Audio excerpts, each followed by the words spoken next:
Kağıttan aşağı vermez.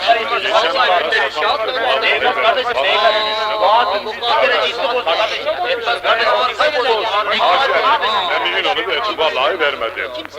Haydi sattık kırat, satılık bu kırat, var mı alan bu kıratı? Şişmancadır suratı, 1000 üstüne geç sıratı, 1500'dür fiyatı, alan var mı bu kıratı? Hele bir yor görelim kardeşim, senin bu kıratın kötü huyu falan var mıdır? Kötü yoktur kıratın. Ha, durun bakalım. Aşık Abdullah Vapur geldi. Halk ozanıdır o. Bilir kıratın huyunu suyunu. Bize söylesin, o zaman alalım. Haydi Aşık Abdullah Vapur. Söyle şu Merat kıratın huyunu suyunu dinleyelim be aşıkım.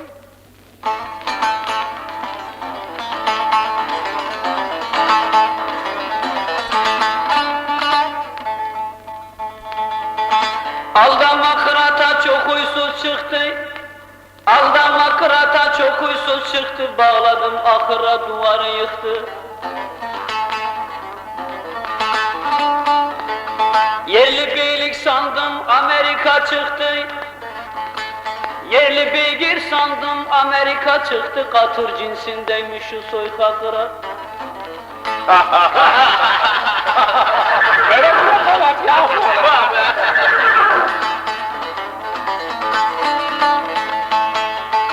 Tek ayak yukarıda basmıyor yere. Tek ayak yukarıda basmıyor yere. Çok oturdun yavrum yumuşak mindere.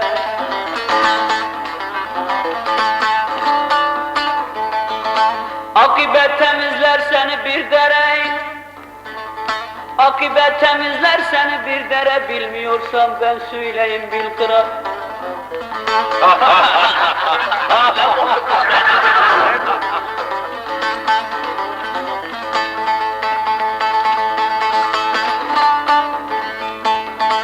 Sakın kırat bakmayasın kusura. Sakın kırat bakmayasın kusura. Zor görmezse yanaşmıyor musura.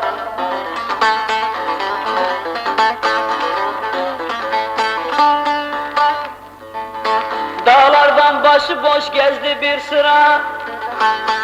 Dağlardan başıboş gezdi bir sıra. Ne azgın velesin tüh sana kırat.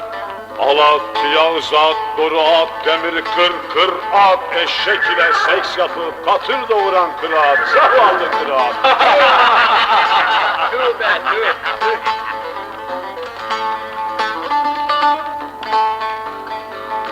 Abdullah der artık terk et yerini. Abdullah der artık terk et yerini. Çok göbek büyüttün yavrum sık eğerini.